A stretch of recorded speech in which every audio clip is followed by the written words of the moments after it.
सच्ची सहेली, महिलाओं के लिए सबसे भरोसेमंद औषधि एवं टॉनिक।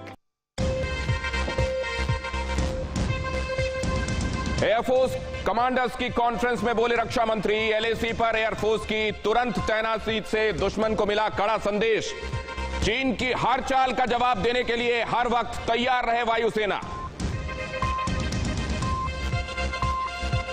बकरीद को लेकर योगी सरकार की गाइडलाइन, सामूहिक नमाज पर रोक, सोशल डिस्टेंसिंग का पालन करना जरूरी, घर पर ही मनाएं त्योहार।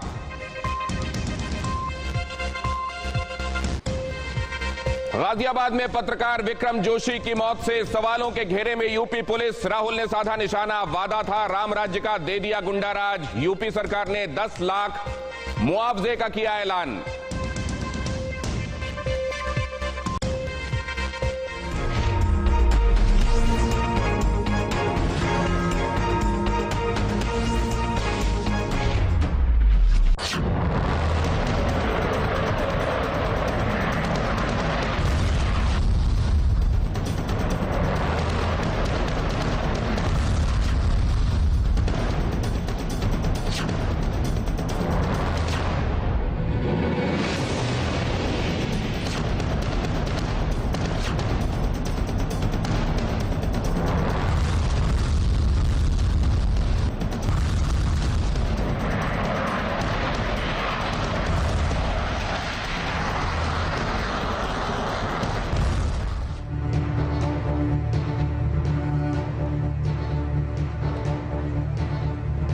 कायदे में रहोगे तो फायदे में रहोगे, हद में रहो, हदें पार मत करो।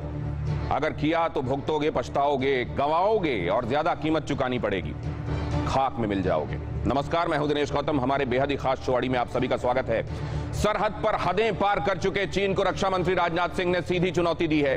वायुसेना की कमांडर कॉन्फ्रेंस में कह दिया है कि हर मुकाबले के लिए, हर परिस्थिति में, हर समय तैयार रहें, हर चुनौती के लिए तैयार रहें। मतलब हिंदुस्तान का यह डायरेक्ट मैसेज है ड्रैगन को, बहुत हो गई बात। आपको आज एक मकड़ जाल दिखाएंगे, कैसे उस जाले में जिनपिंग फंसे हैं, और साथ ही बताएंगे इतिहास में कैद वो सिल्क रूट जिसे देखकर जिनपिंग सीना पीटने लगेंगे। लेकिन उससे पहले इस वक्त की बड़ी खबर, और ये है इस वक्त की बड़ी खबर। एलएसी पर चीन की बहुत बड़ी चालबाजी। हॉट स्प्रिंग गोगरा में अब भी पीएलए तैनात। पैंगोंग में चीनी सेना फिंगर 5 से नहीं हटी। सूत्र बता रहे हैं कि दोनों देशों की सेना को 1.5 किलोमीटर पीछे हटना था, लेकिन हुआ नहीं। 30 जून को अस्थायी बफर जोन पर सहमति बनी थी। फिलहाल पेट्रोलिंग सस्पेंड करने पर बात बनी थी, लेकिन पैंगोंग में ऐसा होता हुआ दिखाई नहीं दे रहा है। Satellite image, open source intelligence से आई हुई तस्वीरें इस बात की गवाह हैं।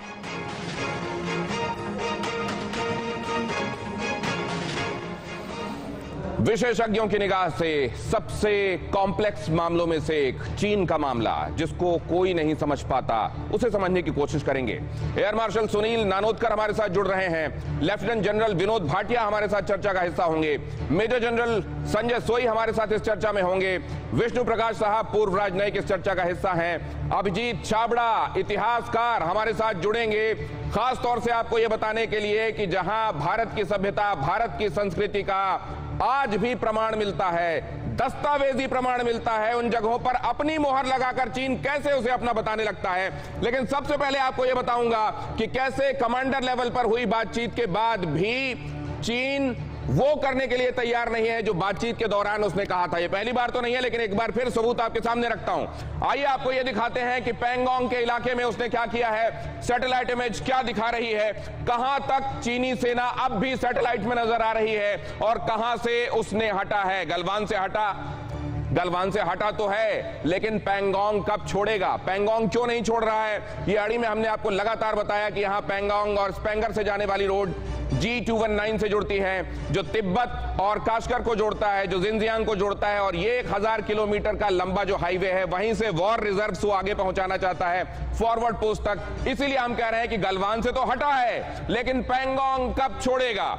आइए ये तस्वीरें देखते हैं और इसका उत्तर खोजने की कोशिश करते हैं। पैंगोंग झील वैसे तो आप देख चुके हैं, लेकिन सैटेलाइट इमेज में यहां जिस तरीके से आपको नजर आ रही है उससे आपके दिमाग में पहले जो इमेज है आपको कोरिलेट करना पड़ेगा, दोनों के बीच में संबंध बना, अगर आप यहां पे कोरिलेट करेंगे, कोरिलेट करेंगे तो समझ पाएंगे कि ये है वो फॉक्स होल वाला इलाका जिससे लोमड़ी के गड्ढे वाला इलाका कहते हैं, फिंगर 4 समझ लीजिए। और यहां से पीछे हटना था, लेकिन इसके बहुत करीब अब भी चाइनीज टेंट नजर आ रहे हैं, यहां भी आपको चाइनीज टेंट नजर आ रहे हैं। यहां सामने की तरफ न सिर्फ उसने पोस्ट बना रखी है बल्कि पीछे की तरफ तो बाकायदा उसने फोर्टिफाई कर रखा है, और रिजेस से अब भी उतरा है कि नहीं यह भी स्पष्ट नहीं हो पाया। क्या हम अगली तस्वीर देख सकते हैं प्लीज? ये 18 जुलाई 2020 की और जून 2020 की तस्वीर आपको यहां नजर आ रही है। जून 2020 में कैसी, कहां पर क्या पोजीशन थी, चीन के हर कदम का मुंहतोड़ जवाब देने के लिए हम तैयार हैं। लेकिन आप देखिए चीन अपनी, और इसीलिए रक्षा मंत्री ने यह बात कही थी कि बातचीत तो हो रही है, इसका हासिल क्या होगा हमें मालूम नहीं, इसलिए हम तैयार हैं। यहां अब आप देखें उसने यहां पर फॉक्सहोल पॉइंट यहां पर है, यहां नया डॉकिंग सेंटर, उसने डॉकिंग सेंटर मतलब जहां पर वो अपनी बोट्स को जाकर खड़ा कर सकता है, एक तरीके का छोटा नौका बंद समझ लीजिए, वो यहां पर इसने बना रखा है। यहां राडार स्टेशन बना रखा है, यहां राडार से वो गतिविधियां पकड़ने की कोशिश करेगा और बाकायदे इसके लिए इंस्टॉलेशन उसने किए हुए हैं। ये पैंगोंग झील का इलाका आपको दिखाई दे रहा है। जून और जुलाई की तस्वीरें आपको ये बताने के लिए काफी हैं कि अब भी कहे मुताबिक वो पीछे नहीं हटा है, और ये तो हम आपको कल बता ही चुके हैं अड़ी के दौरान ही कि कैसे ना तो वो 56 की ना वो 1960 की खुद की कही हुई लाइन ऑफ एक्चुअल कंट्रोल को, जो कोऑर्डिनेट्स उसने खुद दिए थे अक्षांश और देशांतर रेखाओं के, वो खुद नहीं मानता। और एक बार इस तस्वीर को आप ध्यान से देख लें और फिर एक बार इस तस्वीर को देखिए। फॉक्सहोल पॉइंट के पास की तस्वीर हम आपको दिखा रहे हैं। यहां आपको वो स्ट्रक्चर जो बहुत बारीक नजर आ रहे थे पिछली तस्वीरों में बड़े होकर नजर आएंगे, यहां पर बहुत क्लियरली आप उनके टेंट्स देख पाएंगे, उनके वॉल्ड स्ट्रक्चर्स देख पाएंगे, और आपको यह समझ में आ जाएगा कि कई जगहों पर उसने अपनी तैनाती कर रखी है और यहां से उसकी थिनिंग नहीं हो रही है, वो पीछे नहीं हट रहा है। यहां पर आपको बोट्स जो हमने डॉक पॉइंट बताया था, जो मूरिंग जहां पर वो अपनी नाव को ले जाकर या तो वहां पर किसी एक जगह पर अपना लंगर डालकर उसको खड़ा स्थायी रखता है या फिर डॉक के करीब ले जाकर अपनी नाव को लगा देता है, वहां पर आपको ये देखिए ये नया ई के आकार का अल्फाबेट ई के जैसा जो आपको स्ट्रक्चर यहां दिखाई दे रहा है, ये नया डॉकिंग पॉइंट उसने बनाया है जहां पर ले जाकर वो अपनी नाव को यहां खड़ा करता है। यहां से अगर आप देखेंगे तो ये जो रास्ता जा रहा है, पहले भी मैंने आपको बताया था, जो ये G219 की तरफ जा रहा है, ये बीच में खुरनाक फोर्ट पड़ता है यहां से करीब 40 किलोमीटर दूर, जो कि असल में हिंदुस्तान के एक राजा का किला हुआ करता था, लेकिन उसे उसने सैन्य बेस में बदल दिया है। खुरनाक फोर्ट की तरफ जाता हुआ रास्ता आपको दिखाई दे रहा है। सोलर पावर सोर्स यहां पर ताकि वो बिजली ऊर्जा की अपनी जरूरतें पूरी कर सके। राडार स्टेशन आपको नजर आ रहा है, और जैसा मैंने आपको बताया नौकाएं जो यहां अपनी खास तरह की नाव उसने लगाई हुई है पेट्रोलिंग के लिए, जो हाई स्पीड बोट्स है उसकी, वो नजर आ रही है। खुरनाक फोर्ट की तरफ जाता हुआ रास्ता 15 जून 2020 की तस्वीरें हैं ये। यहां पर रिपेयर स्टेशन आपको नजर आ रहा है।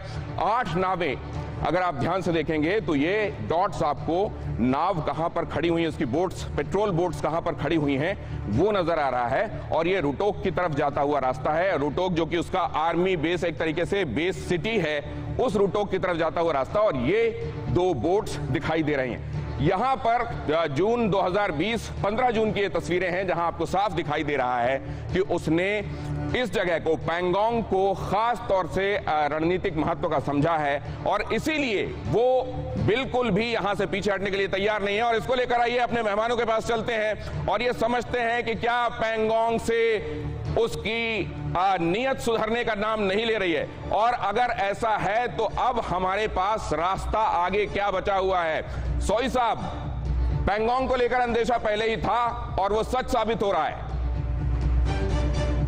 नहीं, बिल्कुल दिनेश, आप सही कह रहे हैं कि जो चाइना ने, शायद जो मेरा अभी जिस तरह चाइना का व्यवहार देख रहा हूं, चाइना ने दुनिया की चिंता करना बंद कर दिया। एक अजीब से गुरूर में आ गया है चाइना आज, और चाहे वो अमेरिका हो, भारत हो, वियतनाम हो, ताइवान हो, जापान हो, ऑस्ट्रेलिया, उन्होंने दुनिया की शायद चिंता करना, जिसका बहुत बड़ा धोखा खाएगा वो।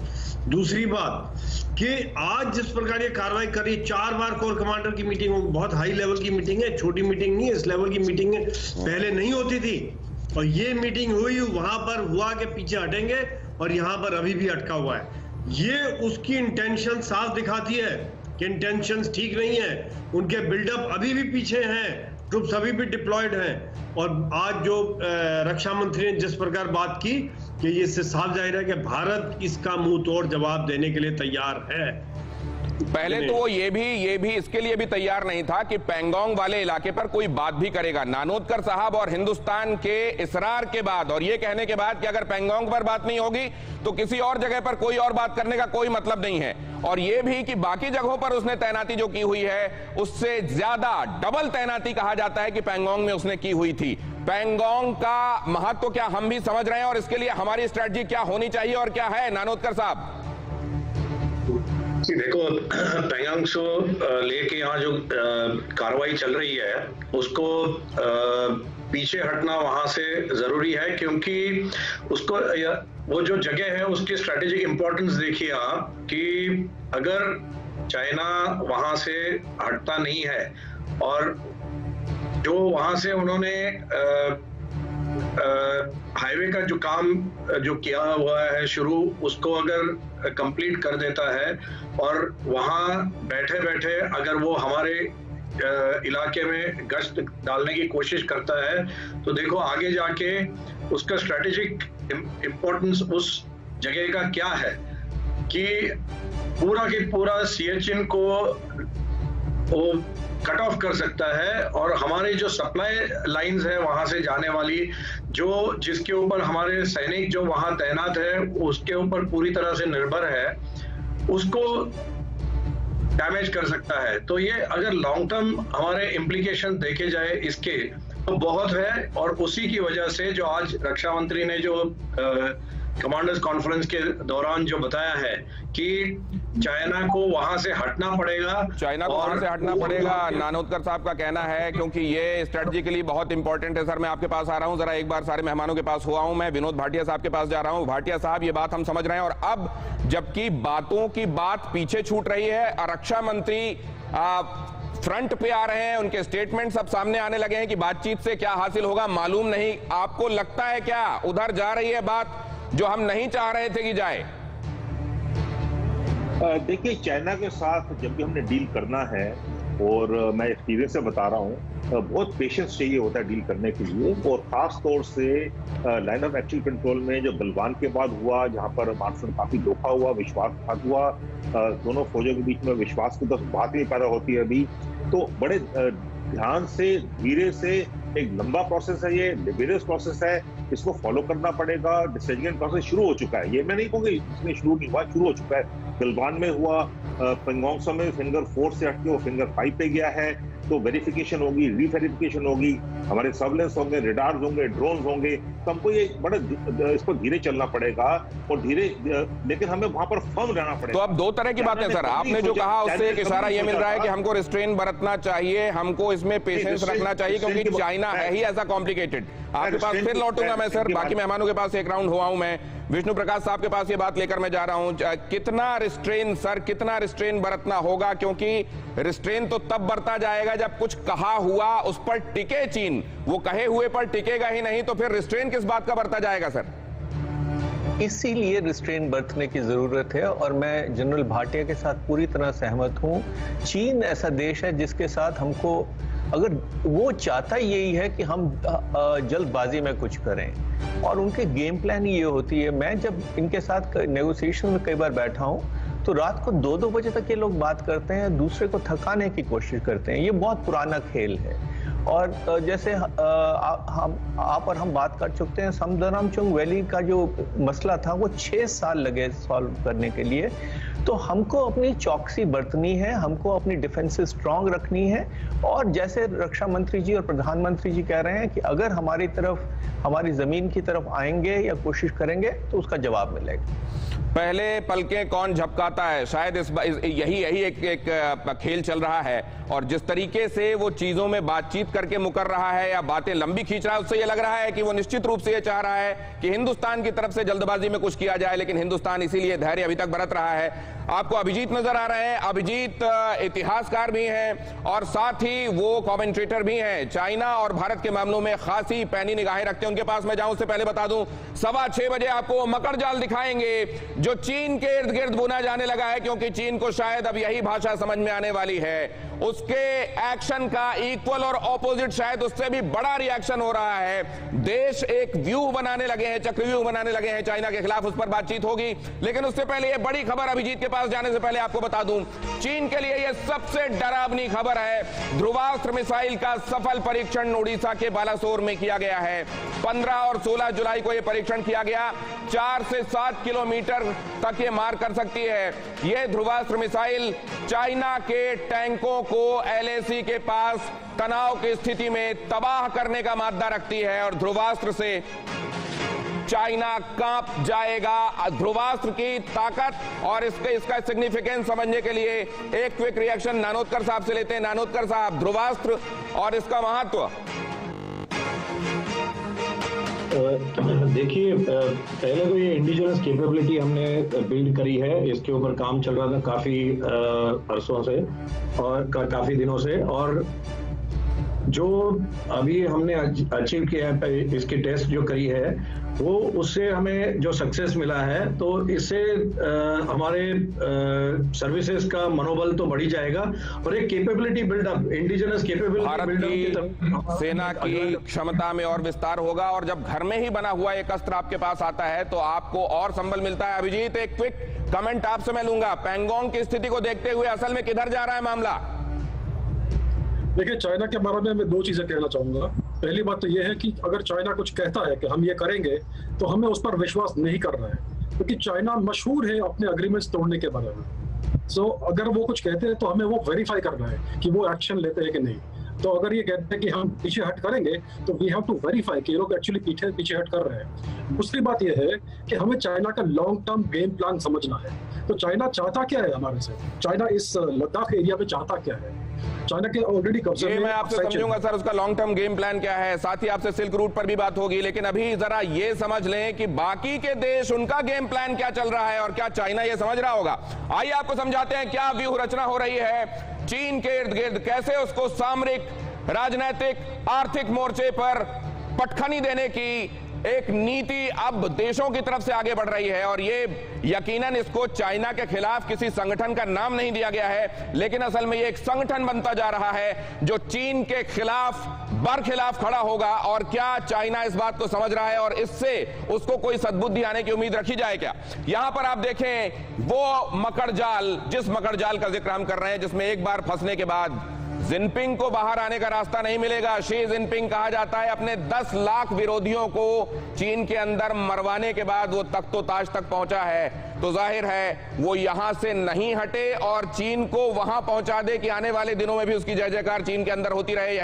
यही चाहता है वो। लेकिन ये मकर जाल आप देखिए, इसमें आपको उधर से शुरू करते हैं। ये ताकतवर मुल्क ब्रिटेन और अमेरिका, लगातार इनकी तरफ से बयान आ रहे हैं। वो 5G में हुआवी को दिया हुआ कॉन्ट्रैक्ट हो, कनाडा ने किस तरीके से घेरा है वो भी हम आपको बता दें। ऑस्ट्रेलिया ने भी यह बता दिया है कि अब उसके साथ और ज्यादा संबंध रखना मुमकिन नहीं है। ठीक है, वो हमारे ऊपर सैंक्शंस लगाता है और हमारी कुछ चीजों को अपने यहां पर अगर आयात और निर्यात के संदर्भ में अंकुश लगाता है तो हमको मंजूर है, लेकिन अब उसके खिलाफ हम खड़े होंगे, उसके साथ नहीं जाएंगे। अमेरिका, ब्रिटेन बहुत मुखर होकर सामने आए हैं, ऑस्ट्रेलिया भी इनके साथ सामने आ गया है। इसी के साथ जापान का क्वाड बन रहा है, हिंदुस्तान का। और यहां आप देख रहे हैं कनाडा ने यह बता दिया है कि हांगकांग को लेकर जो समझ बनी थी, अब जहां नया उसने सिक्योरिटी लॉ लागू किया है चाइना ने, अब उसके साथ पहले जैसे संबंध नहीं हो सकते।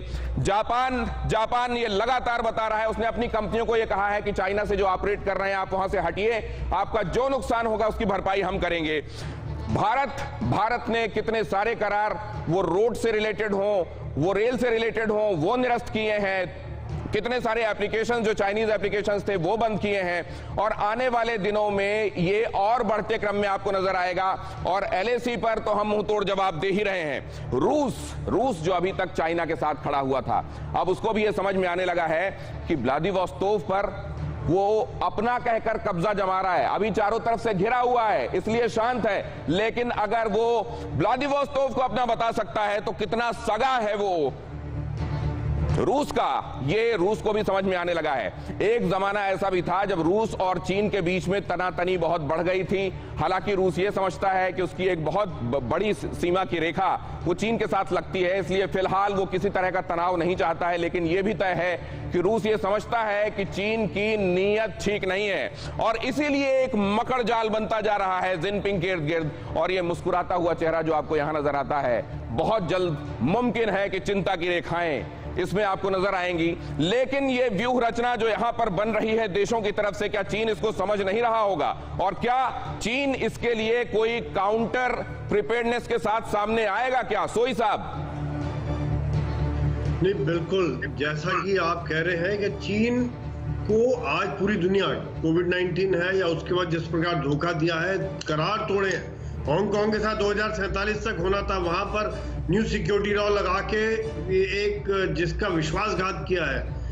और जिस प्रकार से आज America, England, Australia, Japan, Vietnam, Taiwan, Bharat चीन के सामने खड़े हैं, तो इसको घेर चीन अभी इसके बारे में सोच रहा है। वो एक तरफ कोशिश कर रहा है ईरान को अपनी तरफ खींचने की, जो कुछ छोटे छोटे देश हैं, नॉर्थ कोरिया को भड़काने की कोशिश करेगा, और जो कुछ छोटे देश हैं जैसे पाकिस्तान है या श्रीलंका है, नेपाल है, जहां पर नेपाल की जनता भारत के साथ है, सिर्फ ओली उनके साथ है। तो इस तरह के कुछ देश हैं जो बहुत कम संख्या है जिनके साथ आज चीन कोशिश कर रहा है। लेकिन ये बात निश्चित है कि जिस प्रकार वो घिरा हुआ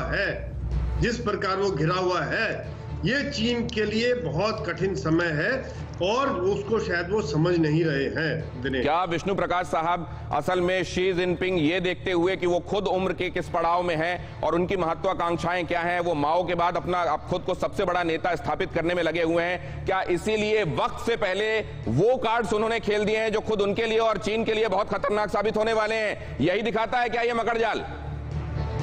100% सही है। मैं यही कहना चाह रहा था कि वो अपने समय से पहले ही अपने कार्ड्स खेल रहे हैं। उन्होंने कभी सोचा नहीं था कि इस तरह से दुनिया एकजुट हो जाएगी। और जिस तरह से मैं दो देशों की जरूर बात करना चाहूंगा यहाँ। अमेरिका जिसने 10 साल तकरीबन उधर मुंह दूसरी तरफ रख के और चीन को ये सब कुछ करने दिया, उनका रुख एकदम से जैसे बदला है पिछले कुछ महीनों में और खास तौर पे पिछले कुछ दिनों में, ये कभी शी जिनपिंग सोच नहीं सकते थे। दूसरा जो आपने ऑस्ट्रेलिया का जिक्र किया, जिस तरह ऑस्ट्रेलिया ने चीन को कहा है कि देखिए हमारा स्वाभिमान पहले है, बाकी चीजें बाद में है, तो ये चीन की बौखलाहट का कारण है, क्योंकि आज उनको समझ नहीं आता कि बाहर कैसे निकले इस मकड़जाल से। लेकिन मकड़जाल बुनने के लिए उन्होंने खुद आमंत्रित किया है इन तमाम देशों का। अब मैं ये समझना चाहता हूं भाटिया साहब कि क्या वहां पर भी चीन में समझा जाने लगा होगा कि एक आदमी के सनक की वजह से हम सब खतरे में आ सकते हैं, या वहां पर राष्ट्रवाद के नाम पर ये जहर, ये जिंगोइज्म का जहर लोगों की नसों में भर दिया गया है और वो भी इस समय आंखों में पट्टी बांधकर घूम रहे होंगे? देखिए, चाइना में इंटरनल फॉल्ट लाइन बहुत ज्यादा है। शी जिनपिंग के विरोध में बहुत लोगों ने बहुत कुछ बोला है और बोल रहे हैं। एक इंटरनल डिसेंट है वहां पर, तो शी जिनपिंग को इसका पता है। चाइना ने, जैसे कि अभी अम्बेसडर साहब ने बताया, कि एक कोरोना की वजह से, पेंडेमिक की वजह से उसने देखा कि अपॉर्चुनिटी है अपने एक्सपेंशनिस्ट जो उसका इरादे हैं उसको पूरा करने की। चाहे वो साउथ चाइना सी था, ईस्ट सी है, वियतनाम के साथ, फिलीपींस, इंडोनेशिया, मलेशिया और खासतौर से इंडिया के साथ उसने जो कोशिश करी है वो उसको उल्टा पड़ा है। उसने कभी नहीं सोचा था कि इंडिया के साथ ये करेगा, इंडिया के साथ उसको ऐसा जवाब मिलेगा। आज इंडिया के पीछे पूरी सब देश है, हमारे साथ देश हैं। यूएस ने जर्मनी से, यूरोप से अपने कम्बैट पावर रिडिप्लॉय कर दी है। वहां पर अभी एयरक्राफ्ट कैरियर भेज रहा है साउथ चाइना सी में। ऑस्ट्रेलिया जो हमेशा से चाइना के साथ थोड़ा बहुत हिचक के काम करता था, ओपनली उसने बोल दिया है। तो ये काफी सारी चीजें जो हो रही हैं ये हमें देखने को मिल रही हैं। और अभी एक मौका है हमारे पास जहां हम चाइना के साथ दृढ़ खड़े रहेंगे। और सर वो किस तरीके से उसने आर्थिक रूप से देशों पर कब्जा करने की कोशिश की है, उसने सामरिक रूप से लोगों को धमकाने की कोशिश की है, उसने जमीनें कब्जाएं हैं, उसने इतिहास को फिर से लिखने की कोशिश की। हम आगे बताएंगे सिल्क रूट पर जब 6:30 बजे हम चर्चा करेंगे 6:25 पर। जिस सिल्क रूट को वो इन्वेंट करने की बात करता है, असल में भारत की खोज वो सिल्क रूट बहुत पहले से काम करता आ रहा था, लेकिन अब उसको ओबोर के नाम पर वो अपना मुलम्मा चढ़ाकर सामने रखना चाहता है। यही उसने चंपा सी के साथ किया था, जिसको साउथ चाइना सी कहता है। आपको अभिजीत इस बारे में और ज्यादा विस्तार से बताएंगे, लेकिन अभिजीत आपके पास अभी मकर जाल समझने के लिए मैं आ रहा हूं। क्या इस मकर जाल को खुद बुनते हुए शी जिनपिंग को यह समझ में नहीं आया कि वो ये जो 3 कदम आगे और फिर 2 कदम पीछे चलते हैं, इस बार कहीं कदम ही ना काट दिए जाएं? देखिए, शी जिनपिंग और जो चाइनीज कम्युनिस्ट पार्टी है उनको सिर्फ एक भाषा समझती है और ये ताकत की भाषा है। तो ये हर चीज को ताकत के नजरिए से देखते हैं। तो ये हो रहा है। अभी आप मकर जाल की बात कर रहे हैं तो रशिया की बात मैं करता हूँ। अभी चाइना के नॉर्थ में इतना बड़ा देश है रशिया, और अगर हम सोचते हैं कि रशिया और चाइना का बहुत बड़ा पार्टनरशिप बन रहा है, बहुत बड़ा अलायंस बन रहा है, तो ये सच बात नहीं है। रशिया अभी डेफिनेटली चाइना के साथ थोड़ा बहुत प्ले कर रहा है क्योंकि अमेरिका उसके विरोध में है, लेकिन at the same time Russia ने चाइनीज बॉर्डर पर इस्कंदर मिसाइल्स लगा रखे हैं, न्यूक्लियर पावर्ड मिसाइल्स।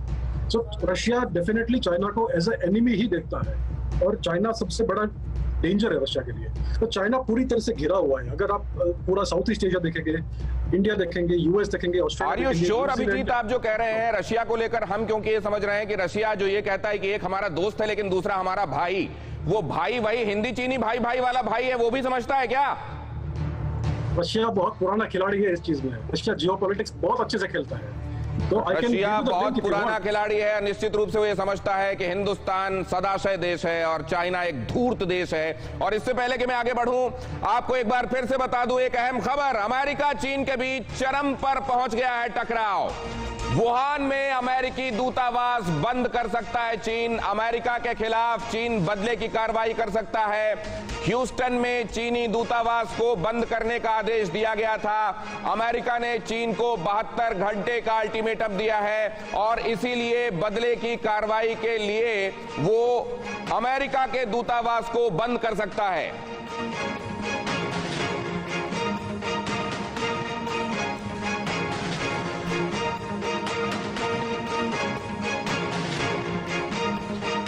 और दूसरी अहम खबर भी आपको बता दें, चीन के खिलाफ एक बड़ा गुट तैयार हो रहा है। अमेरिका, ऑस्ट्रेलिया, जापान सब तैयार हैं। कनाडा, रूस, ब्रिटेन भी चीन के खिलाफ तैयार है। यूएस ने ब्रिटेन के हुआवी के बैन की तारीफ की है। ब्रिटेन का पूरा डेटा चीन के पास चला जाता वरना, ऐसा कहा जा रहा है, और ये कहा है माइक पॉम्पियो ने।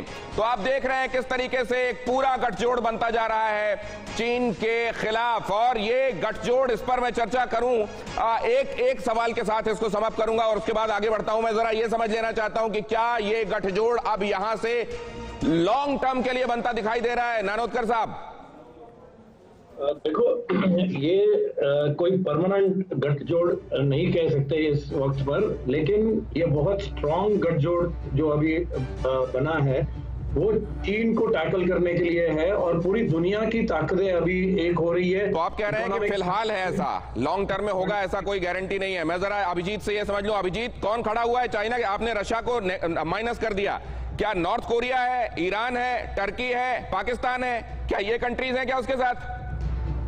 जी हाँ, जिसका भी अभी चाइना से कुछ बेनिफिट मिलने वाला है वो सब चाइना के साथ खड़े हैं, जैसे कि Iran, Pakistan, North Korea, Turkey थोड़ा बहुत है, और Russia up to some extent है उसके साथ, चाइना के साथ। लेकिन और अभिजीत, अब वो खबर जो असल में हमने आपके ट्वीट को देखते हुए ही उठाई है, जरा उसका जिक्र करेंगे और ये समझेंगे कि सिल्क रूट क्या होता रहा है, क्या है वो रेशमी रास्ता जिसको रेशमी फंदे के तौर पर इस्तेमाल करने की चीन सोच रहा है। वो रेशमी रास्ता जो एशिया को और मध्य एशिया को, उधर यूरोप को, उधर मिडिल ईस्ट को, इनको आपस में जोड़ता था व्यापार के लिए, सांस्कृतिक आदान प्रदान के लिए, राजनीतिक व्यवस्थाओं को समझने के लिए, उस रेशमी रास्ते को कैसे अपना बताते हुए रेशम का फंदा तैयार कर रहा है one belt one road project के तहत, और जिसमें किसी को कर्ज देकर, किसी को धमकाकर वो वहां से रास्ता निकालना चाहता है और कह रहा है कि ये तो मेरा खोजा हुआ रास्ता है और इसमें जो सामने जो सहयोग नहीं करेगा उसे मिटा दिया जाएगा। 43 अरब डॉलर, अमेरिकन डॉलर उसने लगाए हैं, इसमें बहुत बड़ा पैसा लगा दिया है। और अब उसको ये लग रहा है कि पोस्ट कोविड कहीं उसका ये पैसा डूब ना जाए, शी जिनपिंग के दिमाग की उपज कहीं उसी पर भारी ना पड़ जाए। देखिए जरा क्या है वो सिल्क रूट। ये है पुराना सिल्क रूट जो चाइना के जियान से निकलता था और यहां से होता हुआ, अभी मैं बताऊंगा कि हिंदुस्तान से कैसे कनेक्टेड है ये। और असल में हिंदुस्तान के व्यापारी क्योंकि लो प्रोफाइल रहते थे उस रास्ते तो जाते तो थे, लेकिन उसको कभी उन्होंने नक्शे में नहीं बताया। जियान से निकलकर पहुंचता हुआ ये रास्ता आगे जाता हुआ यहां पर जिनजियांग के काशगर से आगे बढ़ता है और फिर मिडिल ईस्ट की तरफ, यूरोप की तरफ निकल जाता है। मैरीटाइम रास्ता भी है इसका। ये तो आपने लैंड रूट देखा है, ये यहां से निकलकर जाता हुआ ये जमीनी रास्ता है जो जाता है पहाड़ों के ऊपर से, कहीं मैदानों से, कहीं नदी के किनारे घाटियों से होता हुआ आगे निकलता है। लेकिन इसका मैरीटाइम रूट भी है। कौन सा है वो समुद्री रास्ता वो भी मैं आपको बताऊंगा, लेकिन इसको बहुत ध्यान से देख लीजिए कि ये जो है, ये रास्ता जो जा रहा है ये असल में ओरिजिनेट होता है यहां पटना से, भारत में बिहार की राजधानी से, और फिर यहां से प्रयागराज होते हुए, दिल्ली होते हुए, तक्षशिला, मौर्य साम्राज्य आपको याद होगा, चाणक्य, चंद्रगुप्त आपको याद होंगे, और यहां से आगे होते हुए और ये ताशकंद की तरफ जा रहा है। तो ये जो रूट है जो पहले से एग्जिस्ट करता है, असल में उसमें कुछ चालाकियों, कुछ अपने हिसाब से ट्विस्ट करके उसने एक नया ओबोर टर्म कॉइन किया है और इसको वो एग्जिस्टेंस में लाने की कोशिश कर रहा है। और इसी चक्कर में उसने बहुत सारे मुल्कों की या तो सीधे सीधे गर्दन दबोची है या उनको अपरोक्ष रूप से अपनी कॉलोनी बना लिया है, कर्ज के बोझ तले दबा दिया है, वो कर्ज लौटा नहीं सकते, अब उनकी जगह को खुद इस्तेमाल कर रहा है। उन्हीं में से एक पाकिस्तान है जहां से वो चाइना पाकिस्तान इकोनॉमिक कॉरिडोर निकालने की कोशिश कर रहा है, वो भी मैं आपको बताऊंगा। लेकिन इसके बाद अगली तस्वीर आप देखिए, और अगली तस्वीर आपको बताएगी कि समंदर में सिल्क रूट, पुराना सिल्क रूट कहां से होकर गुजरता रहा है। अब इस तस्वीर को अगर आप ध्यान से देखेंगे तो यहां आपको दिखाई देगा, यहां ग्वांझाओ, जिसको हम ग्वांझाओ कहते हैं, वो ग्वांझाओ के तरीके से भी बोला जाता रहा है। और यहां से होकर यहां आपको वियतनाम का क्विन होन शहर दिखाई दे रहा है जो कि उत्तर पूर्वी शहर है उसका, समुद्र के तट पर स्थित। और यहां से होकर आगे जाकर पैलम्बैंग जो कि सुमात्रा का एक शहर है, और इन दोनों के बीच में से यहां आपको इंडोनेशिया दिखाई दे रहा है, यहां मलेशिया दिखाई दे रहा है, बीच में ये मलक्का जल संधि है जहां से होकर ये रास्ता आगे, यहां आपको गाल दिखाई दे रहा है श्रीलंका का जो कि उत्तर पश्चिम का एक तटवर्ती शहर है, यहां पोर्ट है। गाल से होकर आगे ये कालीकट में जाता है, केरल में भारत का बंदरगाह, जहां सबसे पहले आपको याद होगा वास्को डी गामा 1498 में पहुंचा था। और उसके बाद ये आगे यहां पहुंचता है होर्मुज आपको मालूम है कि यहीं से लगभग 80 से 90% ईंधन की जो सप्लाई होती है वो इस रास्ते से होते हुए, और आगे यहां आपको दिखाई दे रहा है केन्या का मलिंदी। तो कुल मिलाकर उस समय का जो मैरीटाइम सिल्क रूट था वो आपको यहां पर ये हाईलाइट होता हुआ नजर आ रहा है। तो एक लैंड सी रूट सिल्क रूट और दूसरा सी सिल्क रूट आपको नजर आ रहा है, और इसी को अपने हिसाब से ट्विस्ट टर्न करके उसने अब ओबोर की एक परिकल्पना लाई है। और उसका मकसद सिर्फ और सिर्फ एक है कि क्योंकि ये जो समुद्री रास्ता है, समुद्र में अमेरिका की, वेस्ट की बहुत मजबूत प्रेजेंस है, और चाहे जब मलक्का स्ट्रेट में उसको घोटकर उसको आगे बढ़ने से रोका जा सकता है, लिहाजा वो लैंड में अपने आप को मजबूत करना चाहता है और पाकिस्तान के ग्वादर से होकर, या अगर उसको लगेगा तो म्यांमार में भी अपना सामान उतारकर और वो रोड के जरिए अपने शहरों तक पहुंचाना चाहता है। चीन की असलियत यह है कि अगर उसके 18 राज्यों को छोड़ दें तो मौलिक रूप से कोई भी राज्य उसका अपना नहीं है। उसने सब हड़पा है, जिनजियांग तो पूरे तौर पर हड़पा है, और इसलिए हड़पा है ताकि यहां से पश्चिम को जाने वाला रास्ता वो खोल सकें। और ये जो खूबसूरत इलस्ट्रेशन आपने देखा है जिससे आपको पूरी तस्वीर साफ हो गई होगी, हमारे ग्राफिक डिपार्टमेंट में काम करने वाले प्रतिभावान साथी हमारे मुकुल, उनकी वजह से हमने आपको ये दिखाया। और आइए अब इस चर्चा को आगे बढ़ाते हैं और समझते हैं कि ये जो सिल्क रूट है इसको ओबोर का नाम देके और ये बताते हुए कि हमने ये खोजा है और ये हमारी महत्वाकांक्षी परियोजना है, क्या दिखाना चाहता है चीन? अभिजीत, देखिए, ये जो सिल्क रूट जिसे हम कहते हैं वो एक्चुअली एक बहुत पुराना इंडियन ट्रेड रूट है। व्यापारी रास्ता। तो इसका मैं हिस्टोरिकल बैकग्राउंड आपको दिखाता हूँ। चाइना का इतिहास कितना पुराना है, 3000 साल, 4000 साल, 2000 BC के पहले चाइना का कुछ नामो निशान नहीं था। अभी आप अगर हड़प्पा को देखेंगे तो उसमें 2500 BC उस टाइम पर रेशम का उत्पादन होता था, इसका हमें आर्कियोलॉजिकल एविडेंस मिला है। तो चाइना से पहले यहाँ पर इंडिया में सिल्क का उत्पादन होता था। और अगर हम ऋग्वेदा के देखेंगे, ऋग्वेदा और दूसरे जो हमारे पुराण है, उसमें हिमालय के नॉर्थ में बहुत सारे गढ़ राज्यों की बात होती है, जैसे कि उत्तर कुरु, उत्तर मध्य बहालिका, कम्बोज एक्सेट्रा। तो ये सब इंडियन किंगडम्स थे। और जैसे चाइना का जिंजियांग है, वहां पर खोतान नाम का सिटी है, उसका एक्चुअल नाम है गोस्थान। दूसरा अपना ताशकंद है, उसका असली नाम है तक्षखंड।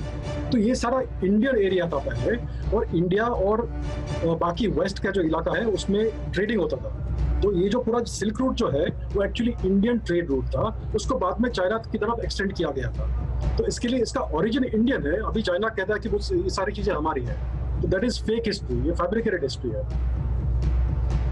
तो ये करने के पीछे चाइना की मंशा क्या है, क्या दिखाना चाह रहा है वो? क्या दुनिया ये बात नहीं जानती है कि अगर वो ये दिखाने की कोशिश कर रहा है कि वो इतिहास रच रहा है, तो ये इतिहास तो हिंदुस्तान ने बहुत पहले रचा हुआ है, वो नया क्या करने वाला है? देखिए, आजकल फेक न्यूज का जमाना है, तो उसके पहले फेक हिस्ट्री का जमाना हुआ करता था, वो अभी भी चल रहा है। तो चाइना को सच क्या है उससे कुछ पड़ी नहीं है, उनको सिर्फ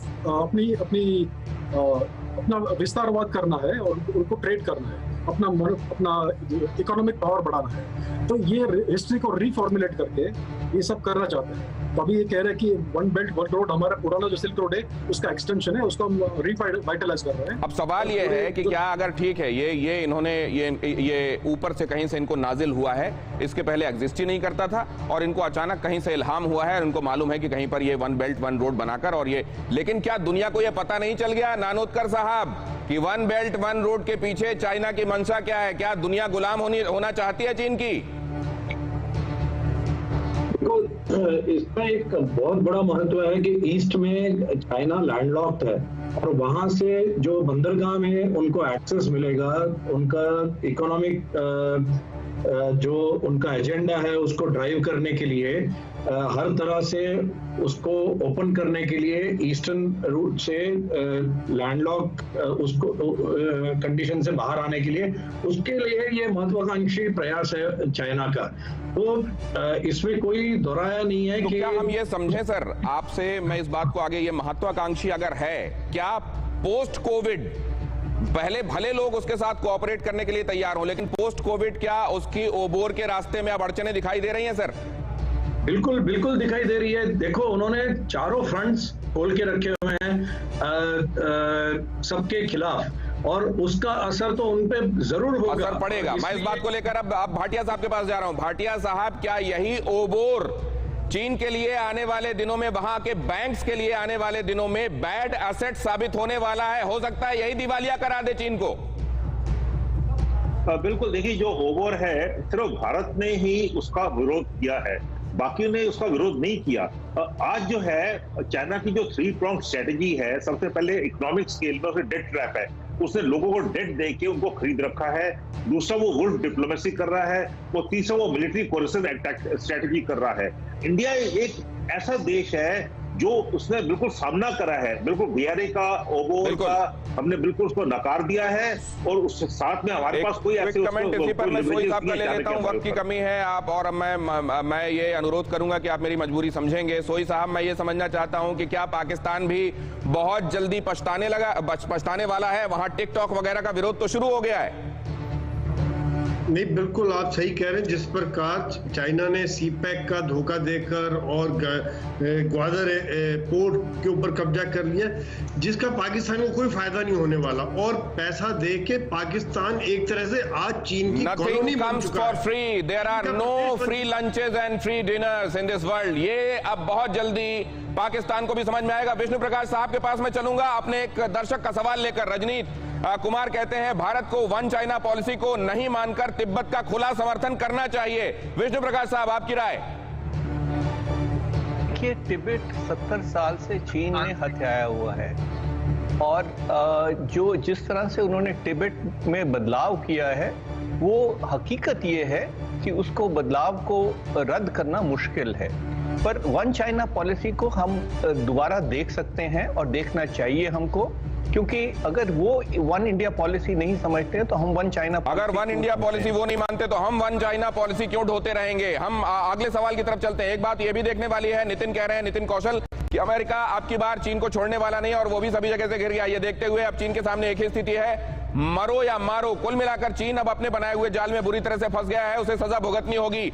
ये मकड़ जाल जिसका जिक्र हम कर रहे थे अभिजीत, ये मकड़ जाल से संबंधित ही सवाल है। क्या अब कोई पीछे हटने का रास्ता नहीं है चीन के पास? वो इतना आगे बढ़ गया है, मरेगा वो या मारेगा? चीन के पास अभी भी अपॉर्चुनिटी है पीछे हटने का, लेकिन मुझे लगता नहीं कि शी जिनपिंग वापस पीछे हटने वाला है, क्योंकि अगर चीन तो हटेगा लेकिन शी जिनपिंग अड़ियल टट्टू हैं। अगला सवाल है आशुतोष कुमार, गलवान में चीन की गद्दारी के पलट के बाद अब भारत ही अंकुश लगाने के लिए काफी है। पीएम से विनती है कि भारतीय 150 रुपए में पेट्रोल भरा लेंगे, लेकिन चीन पर गोला all is mother bomb, all is father bomb ही गिराना चाहिए। वो ये कह रहे हैं कि चीन को छोड़ा नहीं जाना चाहिए, हम दुश्वारी झेलने के लिए तैयार हैं। नानोदकर साहब, जनरल भाटिया ने जो कहा था कि पेशेंस रखना जरूरी है चीन के साथ जब आप डील करते हो तो, और वो बहुत ही महत्वपूर्ण स्टेटमेंट जनरल भाटिया ने जो किया है उसके ऊपर सबने ध्यान देना चाहिए कि ये अभी की जो परिस्थिति है उसको एस्केलेट करने की जरूरत नहीं है हमारी तरफ से। परिस्थितियों को एस्केलेट करने से हमको बचना होगा और जोश में होश खोने से बचना होगा, चीन को गलती करने देना होगा। अगला सवाल, हमारे एक दर्शक हैं जो पूछ रहे हैं, रूपपति उनका नाम है, कि अगर भारत एससीओ और ब्रिक्स से बाहर होने का फैसला ले लेता है तो इससे भारत को क्या फायदा और नुकसान हो सकता है? हमें आज नहीं तो कल भारत को एक नाव पर ही सवार होकर चलना होगा। पिछले 70 सालों से 2 नावों की सवारी से हमको बहुत नुकसान हुआ है। सोई साहब, ठीक ऑब्जर्वेशन है ये? नहीं, बिल्कुल सही कह रहे हैं कि क्योंकि अगर भारत ने करना है तो भारत अपने हिसाब से चलेगा। जो भारत के फायदा है, जो नेशनल इंटरेस्ट है, भारत का देश हित है, वो सबसे ऊपर आता है। बाकी सब चीजें बेमानी है। नहीं तो क्या हमको अपना जो कंपस है उसको रीसेट करना पड़ेगा फिर से? भाटिया साहब, क्या चीन और पाकिस्तान को लेकर हमको रीसेट मारना पड़ेगा अपनी नीतियों में? हाँ, बिल्कुल हमको रीसेट करना चाहिए। और चीन जो है वो एक प्राइमरी थ्रेट है, हमारे दरवाजे पे है, और पाकिस्तान जो है उसका जरूरी फायदा उठाएगा। एक कोलैबोरेटिव अप्रोच है, पॉलिसी अप्रोच है, हमको उसकी तैयारी करनी चाहिए और तैयार है हम उसके लिए, हम सक्षम है। हमें मान के चलना है कि हम सक्षम है और हमें तैयारी करनी चाहिए पूरी तरह से। लेकिन क्योंकि हम किसी को विश्वास नहीं करना चाहिए, अपने विश्वास करना चाहिए, अपना भरोसा होना चाहिए, खुद पर भरोसा करना चाहिए। बहुत धन्यवाद, आप सभी मेहमानों का वक्त निकालकर अड़ी में आज का हिस्सा बनने के लिए बहुत शुक्रिया। और कहते हैं चिराग तले अंधेरा होता है, यही दिखाई दे रहा है चीन के संदर्भ में। अगर वो कर्म की थ्योरी समझता और ये समझता कि किया हुआ वापस आता है और भुगतना पड़ता है, तो ये नहीं करता जो वो कर रहा है। अड़ी क्योंकि हमें है देश की पड़ी। आज के लिए इतना ही।